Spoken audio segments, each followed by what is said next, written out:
Hello everyone, as usual it's me Pavlo, and today we'll be talking about the model that goes against all market trends.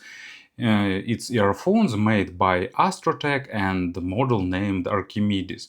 I really like Astrotec as a company because they always create something unusual in terms of tuning, but previously they mainly worked with dynamic drivers. But this time they decided to go into the planar territory and they've selected non-traditional drivers because here they've utilized 14.8mm planar magnetic driver and the piezo driver, and that makes me double excited about these earphones. Price is pretty reasonable, it's $130, so let's have a closer look. Box looks pretty attractive with a lot of information on the different sides, with features listed on the back side, details about drivers and stuff like that. And what is a bit unusual here and traditional, inner box is white. I already removed this protective seal, but it stuck back, so let's probably remove it completely. And inside we have storage pouch and earpieces themselves. And on the bottom you can see some warranty card and stuff like that. So most likely all accessories are here inside of this pouch. And you get stock cable, replaceable connector, which is a nice thing to have, and some tips and cleaning tools. So white silicone tips and gray silicones, probably silicones. So as usual, it's hard to open these bags without too much damage, but let's peek inside what we're getting here. So nice traditional silicone tips of two different types. Sorry that I'm doing it slow, but you know I'm not a fan of ripping and tearing inside, just some bugs in my head. Don't let me do that. Actually, unusual tips, interesting crystal clear, transparent sticky silicone tips that will provide additional grip in your ears. So if you're having issues with fit, this clear silicones can be a good option for you. And also they are really super soft. So nice tips, I like it. So pretty traditional shape, but earpieces are made of metal and looks pretty attractive. What is a bit unusual that they almost have no branding, just a model name on the left earpiece, and that's it. So you can see two vent holes, and they have pretty short spouts, but sound isolation is actually about average. They have proper angles, so they fitting nicely into ears and stay reliably in ears. And what is unusual here, they don't have a lip for holding the tips, but instead actually spouts have a conical shape. They are extending a little bit towards the end to improve the holding of the tips. Of course, there is a protective grill. Okay, we'll put it back later, so no derbies will get inside of your earphones. Cables are made replaceable. Here used 2-pin connectors, no recessed pins or no recessed socket, just regular 2 pins, fitting pretty nicely. And here is the ear hook and the cable itself Cable is about average in terms of softness. It's this modern type of design with silicone tube-like insulation and some kind of silver shielding inside. Not super soft, but also can't call it stiff. Microphonic effect is pretty low, but ear hooks help to reduce it. And also you can use chin slider if you need to further reduce it. Here is the splitter, and below the splitter it just goes twisted in spiral to the connector. And here is everything as usual. You unscrew this part and you can disconnect the plug and replace it with a balanced one if you need a balanced connection. So modular cable is a nice feature to have. Just pay attention to the groove and the notch when you reconnect it. Okay, it goes this way, and then you screw it back to secure it reliably. So overall, external presentation, design and stuff like that is done really well. As long as I'm familiar with Astrotec, they always were creating some unusual tunings, and Archimedes didn't become the exception, and they pulled out really unorthodox tuning.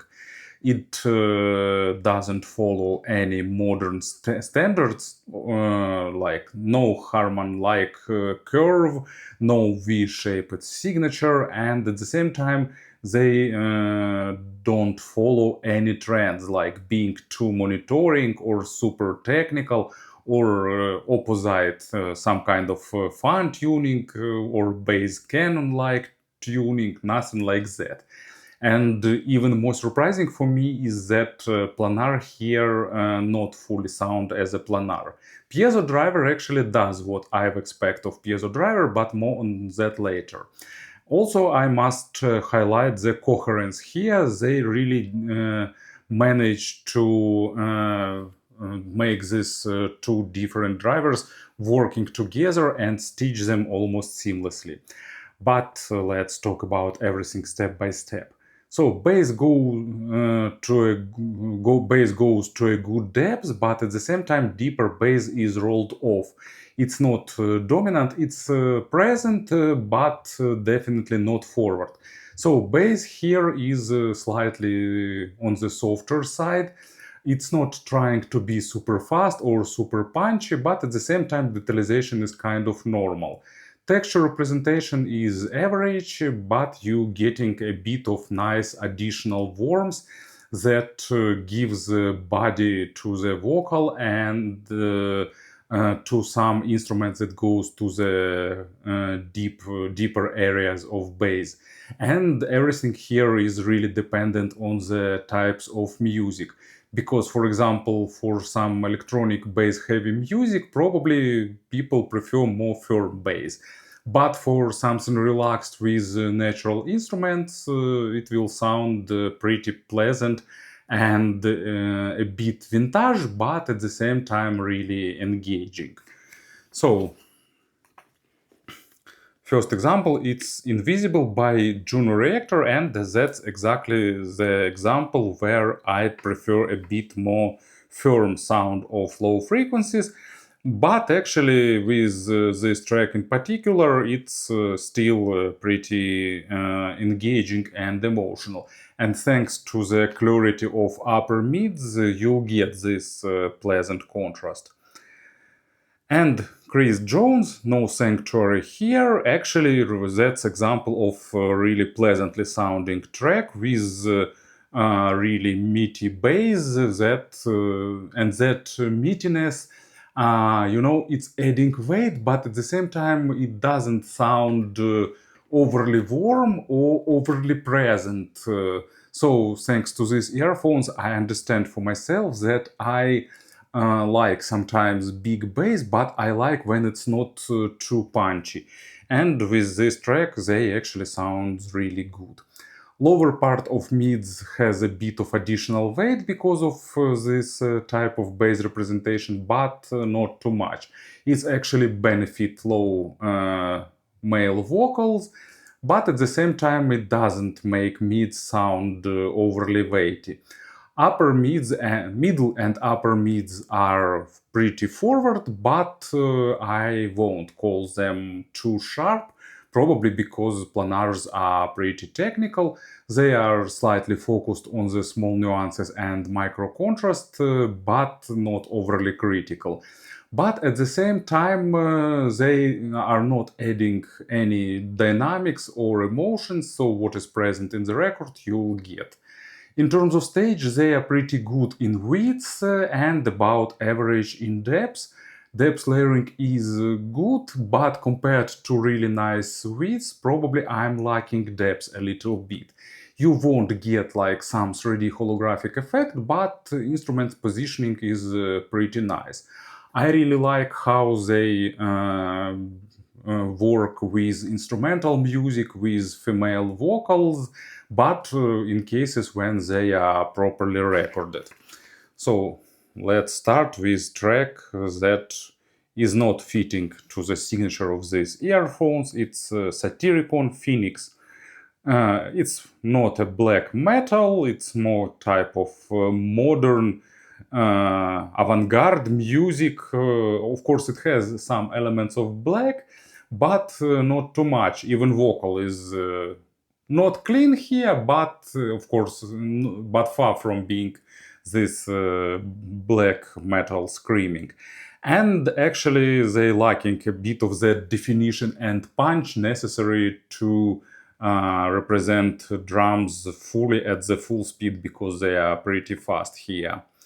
But I like vocal and percussion. And Learning to Fly by Pink Floyd actually nicely fitting to the signature of these earphones. A bit of weight on low frequencies, accenting bass line slightly, but not too much. But rendering of upper mids and treble actually really gives additional engaging and immersion into this track. And high frequencies are also unusual because the lower part of high frequencies is handled both by the planars and piezo, and the middle treble and upper treble is fully handled by this piezo driver, giving noticeably above average extension, giving a noticeable amount of energy in the high frequencies. But at the same time, I won't call them harsh, at least to my ears. But at the same time, it's really important to select records with properly recorded treble, because if there will be some issues with high treble, you will definitely hear it. In exchange, you're getting pretty interesting layering and nice rendering of treble that gives you nice immersion into things like percussions, instruments, overtones, and stuff like that. You're getting additional layer of clarity and airiness. But at the same time, if you don't like extended treble, piezo drivers may be not for you. And first example is While My Guitar Gently Weeps, and that's actually the track that I enjoy with these earphones, because I like how they deliver all that guitar and vocal overtones. And The Memory Remains by Metallica is also pretty nice, despite of warmish low frequencies. Drums and the bass line remains pretty clean, and I like how they deliver vocal overtones and percussions. Actually, it's one of the best sound of percussions on this album in this price tier that I've heard. In terms of pairings, actually they prefer neutral type of source, but not to monitoring. They don't require tons of power, despite of this common belief like planars require more power, but not in this case. But of course, it's better to have some kind of dongle, not use them with just a smartphone or stuff like that. This time I won't be doing any comparisons because they have a pretty unique signature. I can recommend these earphones for the instrumental music, for chamber music, for some audiophilic records, for some metal, not all actually bands, but for some. And probably I won't recommend them for genres that relies on the bass, firmness and impact, and also on the genres that are not well recorded. But I'm really glad that we have a company like Astrotec that delivers their own unique vision if it's not that beneficial for them. I think that market needs more models that try something new and something unusual. Thank you for listening, thank you for your attention, and have a great day.